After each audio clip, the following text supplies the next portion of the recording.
Welcome to the Mindset Mile podcast. I'm your host, Aisha Zaza.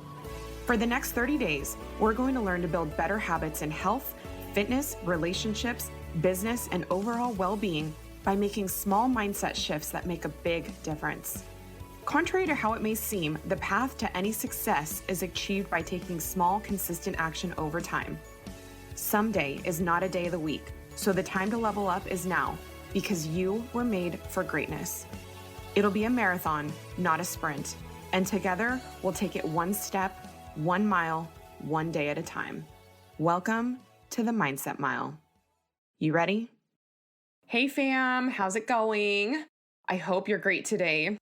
I'm feeling fired up because I just had my cup of coffee. I wrote in my journal and I want to share an affirmation that I wrote down with you because after 22 episodes of this podcast, you may be thinking that I came up with all these ideas and topics easily, but honestly, I spend so much time thinking through and writing out what I want to share because I want it to provide a lot of value. But a lot of times I come to my own writer's block and thinker's block. So in my journal every day, I affirm that ideas and writing come easily to me. And I'm not going to lie, I was feeling a little stuck before writing this episode, but this idea came to me like a lightning bolt, and you're probably going to laugh at how obvious this could be to share. But sometimes when you're inside your own bottle, it can be hard to see the label, right? Today, I'm going to share my top 3 tips on how I made running a consistent habit and lifestyle. Because maybe you do too. Maybe you don't, and that's okay. I still think you're going to be able to take some stuff away. When I post about running on my Instagram, I always get people who respond saying that they can't get into running, or they say something like, "Good for you, I could never do that."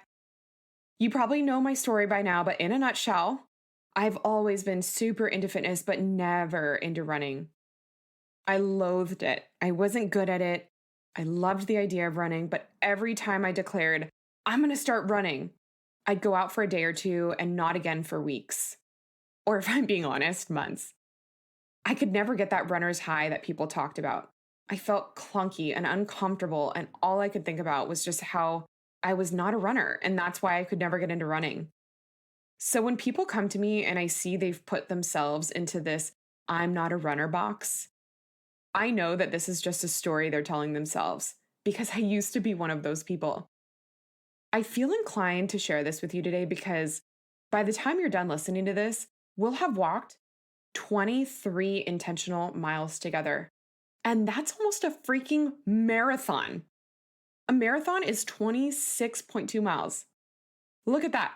1 mile at a time, you've almost completed a marathon. This is the power and the compound effect of taking small action consistently. It looks and feels exactly like this. Maybe you're already a runner, or maybe you want to build on this momentum of 1 mile a day, but either way, I think these tips can serve you regardless of where you're at in your fitness journey or level. Okay, so my first tip is 1, stop thinking you need to run a certain distance to be a runner. Oh my God, I would do this all the time. I figured if I couldn't go out and run 5 miles, then what was even the point? Maybe your number's not 5, maybe it's 3, maybe it's 10, maybe it's 2. Whatever it is, throw it out the window. Because if you're anything like me, I let that idea talk me into running 0 miles instead. This mentality literally makes 0 sense. Because as you can see here with the Mindset Mile challenge of walking 1 mile a day, if I would have just ran 1 mile a day for 30 days, that's 30 more miles than 0 miles. And that's a heck of a difference. Or what if it was just 2 miles a day and you did that for an entire month? That's 60 miles.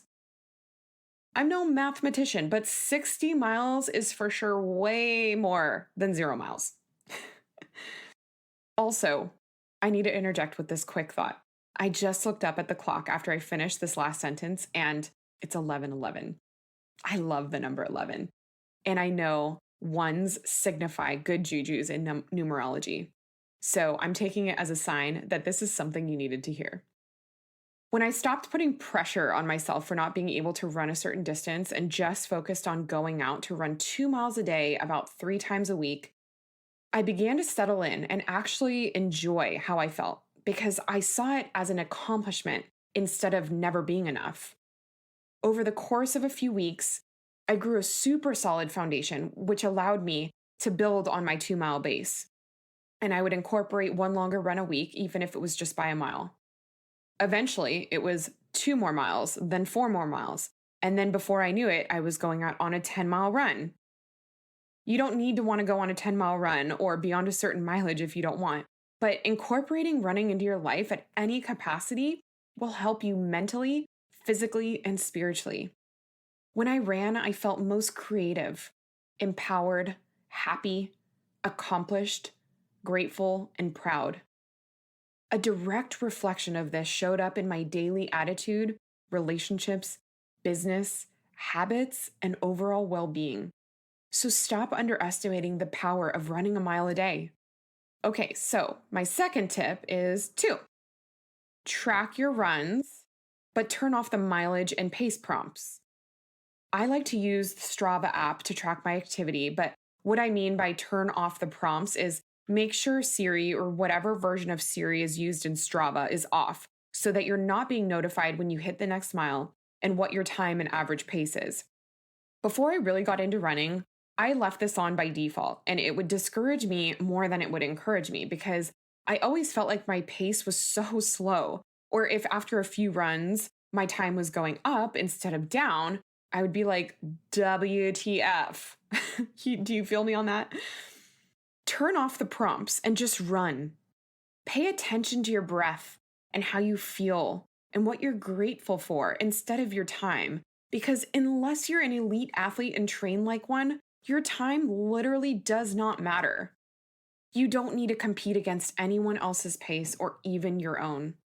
We all have off days, and honestly, so much can play a role into not performing better than you did yesterday. Hydration, what you eat, your sleep, recovery. It's not just a linear line that goes up 90 degrees. Sometimes it dips before it spikes again. But tracking your growth day to day and run by run can be discouraging. So instead, track your runs so you know how frequently you ran, and then over the course of a month or two, look back and see how you've improved. I promise that by detaching yourself from your daily results, you'll be pleasantly surprised how well you're doing by just staying consistent. And my third tip, listen to something that pumps you up. For me, that's usually music, but maybe you get pumped up listening to podcasts or audiobooks. Whatever your jam is, just plug into something that helps you get into a flow state. If you want to follow my running playlist on Spotify, you can find me at Aisha Zaza and follow my playlist called We Run This. Music always helps get me into the zone and plays as a distraction from my thoughts when all I used to be able to think about was how much longer I had before I was done. The playlist I have now is a few good hours of music so it doesn't get stale. But as kind of a sub point to this tip, sometimes I'll play the same song on repeat for my whole run. Or during a half marathon I ran when we went to sea level to the mountains in Santa Barbara, gaining over 4,000 feet in elevation, I made a playlist of 5 songs that pumped me up. You may think it's crazy to run for however long with just listening to one or a few songs on repeat, but this will help you get into a flow state. It kind of feels like a hypnotic way of getting your brain to drift away from what you're doing and into a state of imagination and vision by hearing the same song over and over and over again. So when I'm running, I either plug into my running playlist, or if I want an extra boost to focus, what helps me get into that autopilot and flow state is by listening to one or just a few songs on repeat. Try it. I hope these help. I always love hearing about your wins, your gains, and your takeaways from the podcast. So drop me a DM on Instagram at Aisha Zaza, or feel free to tag me in your stories. It seriously makes my day. Go out and crush it. If you're loving this podcast, it would mean the world to me if you rated, subscribed, and shared it with a friend. Be sure to tag me on your walks or runs at Aisha Zaza and hashtag Mindset Mile. That's all we have for today, my friends. Remember, the big things don't happen overnight.